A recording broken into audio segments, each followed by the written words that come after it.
Cute kids, new buildings, and a whole lot more. Nick Vole takes us to the Paddy Hough Parade. Tara Cox has updates on school construction, and Amanda Richter shows us how kids are using technology in the classroom. Let's go inside Vancouver Public Schools.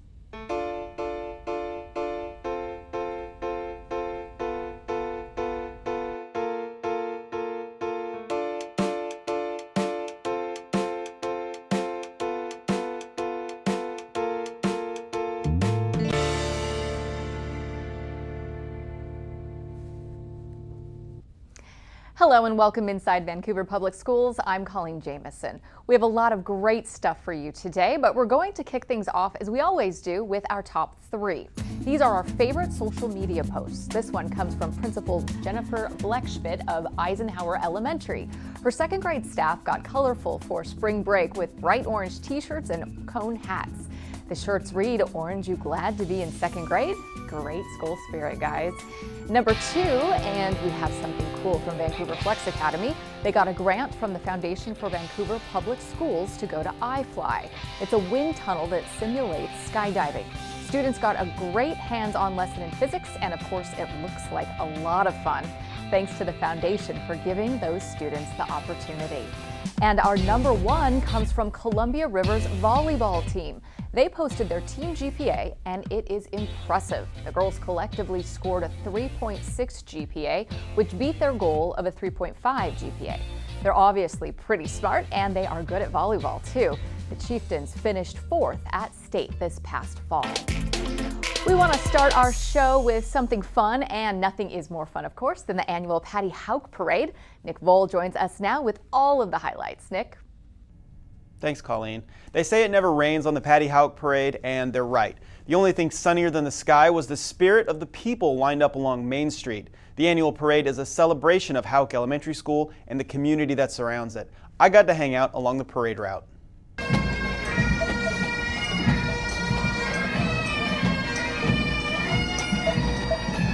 Is there anything about the Hough Parade in particular that's appealing to you guys?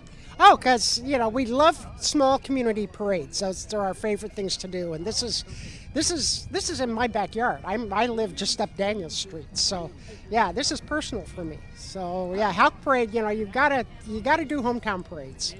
And you brought the Irish sunshine with you? We did, absolutely. Yeah, it's all because of us.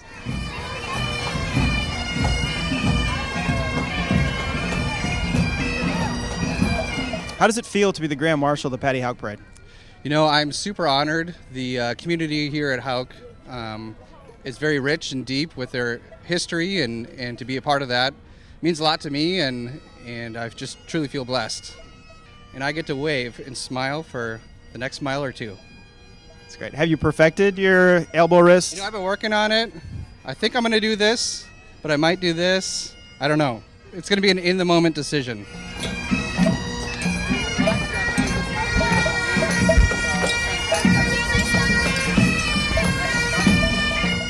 How much do you know about St. Patrick's Day? The 4-leaf clover, and I don't know else. The pinch.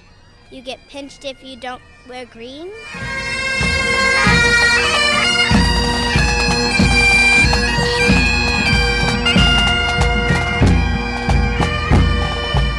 What do you like about coming to the parade? Oh man, well we used to have a preschool right here, and we would come and be a part of it. We've been doing this now probably for 10 years. Yeah, and it's just awesome because you don't get a neighborhood like this very often where everybody comes out and there's always something to do, and you're hard pressed to not know everybody on the street, so it's awesome.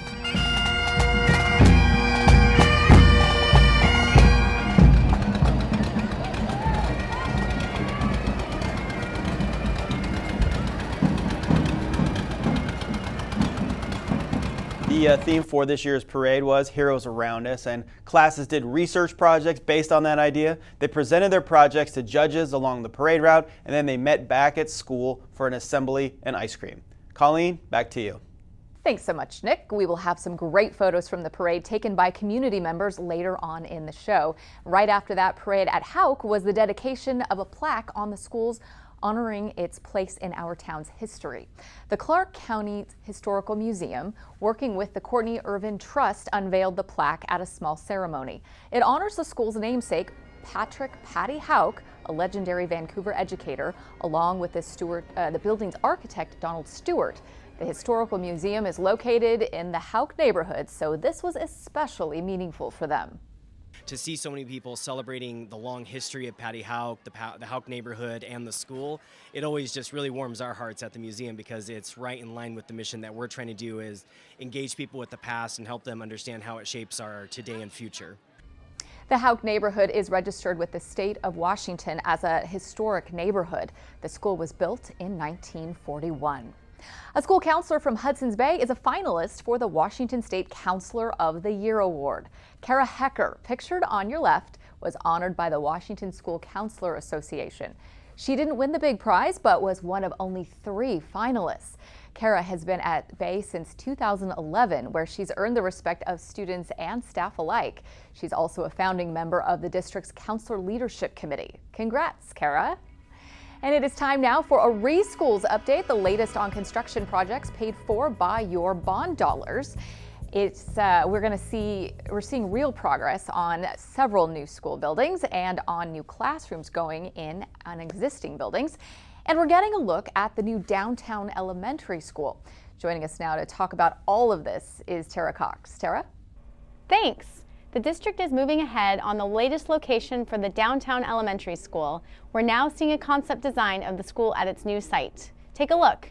The new school will be on the east side of I-5 on Mill Plain Boulevard and Fort Vancouver Way. It's right next to the library's Regional Operations Center. The school will be brand new with a projected opening date of fall 2021 to accommodate the growing number of families in the downtown area. Construction is also set to begin on the new wing at Columbia River High School. River's new 500 wing will have direct access to the main building, improved science, band, and choir rooms, and a secure entrance, and more. There will also be updates to the school's stadium, track, and parking lot as part of the project. At Franklin and SACAJAWEA Elementaries, construction has been set for July. At Franklin, crews will be adding 5 classrooms to replace portables currently in use. There will also be restrooms and improved parking and drop-off spaces. At SACAJAWEA, they'll be getting a new gym and covered play area, a new kitchen, a family community resource center, and more. Both projects should be done by the fall of 2020. We're getting lots of great photos from construction sites across the district. Let's start with this cool video produced by a student at Salmon Creek. As you can see, they're pouring concrete on new classrooms. Over at Harney, it's the same. New classrooms mean fewer portables for students, improved student experiences, and better school safety. At Marshall Elementary, walls are now up, as you can see in this aerial photo provided by Skanska. Marshall and the new McLaughlin Middle School will be right next to each other with some shared spaces like the kitchen and Family Community Resource Center. Ogden Elementary is really starting to take shape. You can see the bones of what is going to be a great new school building.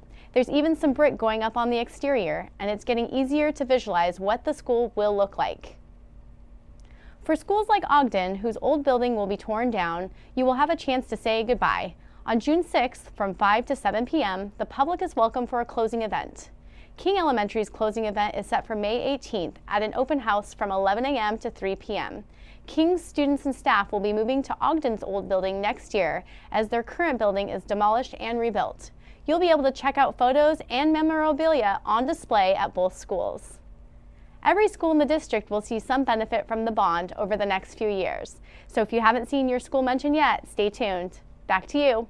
Thanks, Tara. You can keep tabs on all of the latest bond-related news on the district's website. That's vansd.org/reschools.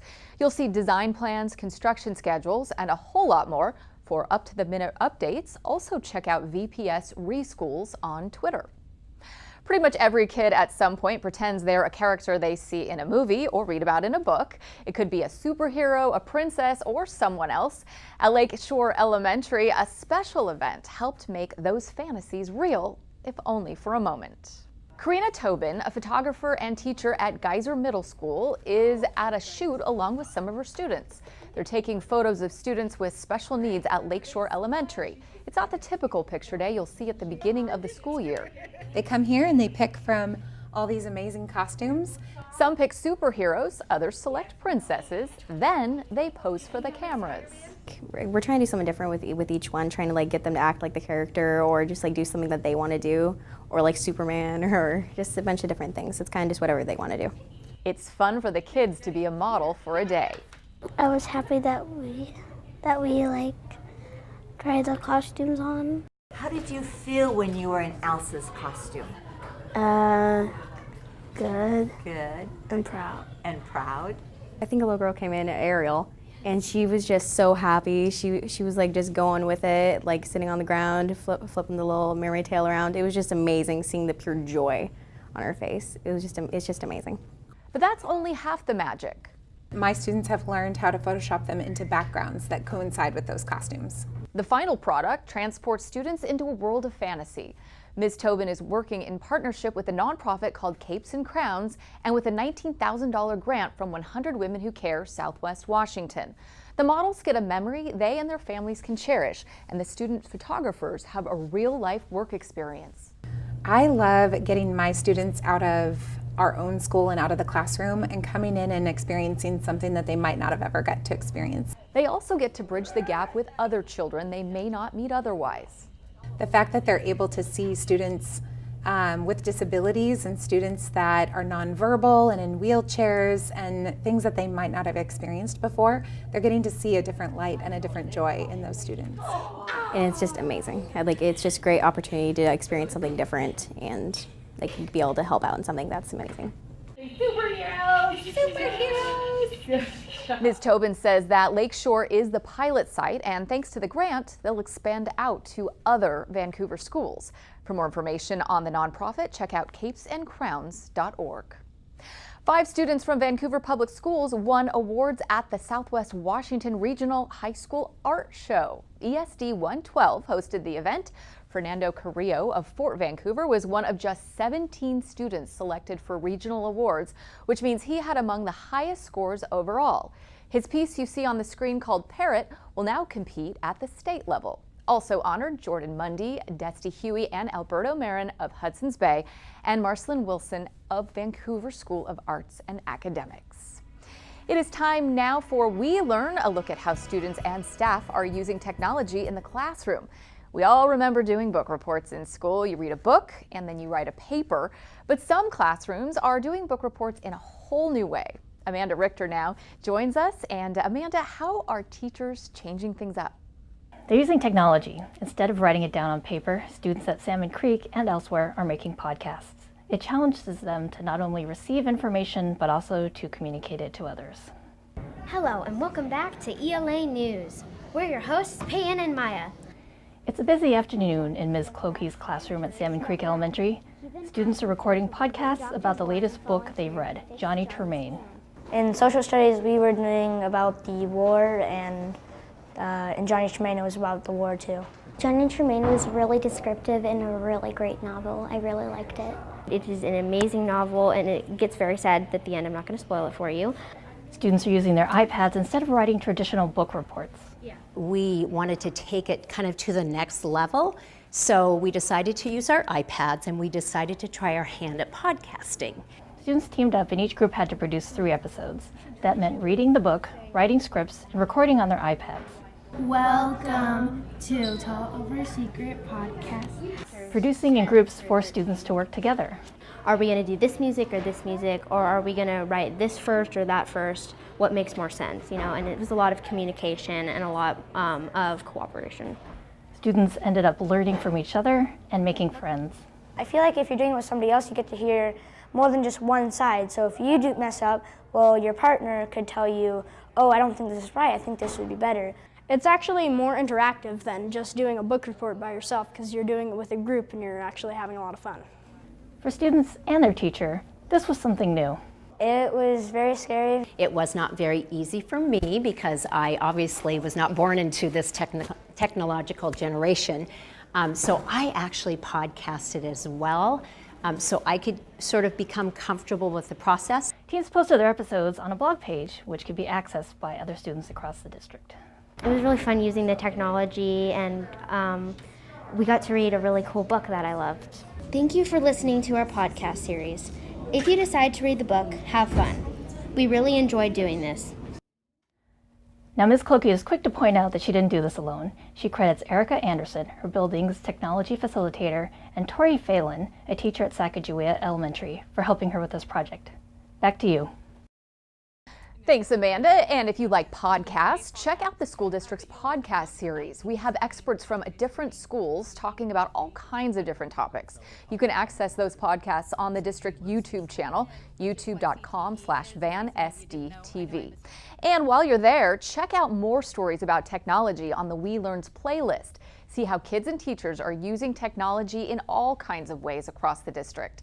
Again, youtube.com/VanSDTV, and just look for the We Learn playlist. There's good news for students trying to get into one of the district's magnet programs next year. Several programs have extended their application deadline. Here is a look. As you can see, there are a lot of opportunities listed. Most of those deadlines now run into May or June, and the sooner you apply, the more likely you are to be admitted. So start that process ASAP. To apply, just head to vansd.org/choices, where you will find a link to the application. It is time now for the big picture, our favorite image from social media. This time we have two, both from the Paddy Hough Parade. Our first comes from Kirsten Talbot and her two adorable children. Looks like the whole family enjoyed the parade, and as you can see with all of that green, there is definitely a lot of St. Paddy's Day spirit. Our second tweet is from Ali Migaki, who participated as a member of the IQ Credit Union team. They combined IQ's trademark black and red plaid with their green. IQ is one of several local businesses and organizations that take part in the parade to show their support for our local schools. Let's take a look at what's happening in Vancouver Public Schools, and it's good news if you have a green thumb, probably better news if you don't. High school greenhouses are having their annual plant sales. You can buy high-quality starters at a fraction of the cost of a big box store. All of the money supports the greenhouse programs. The sale dates are a little different at each school, but are generally the end of April through about the beginning of May. Check with the school that's closest to you to get those days and times. And that about does it for us. For Nick Bull, Amanda Richter, Tara Cox, I'm Coleen Jamison, and thank you again for watching. We will see you next time.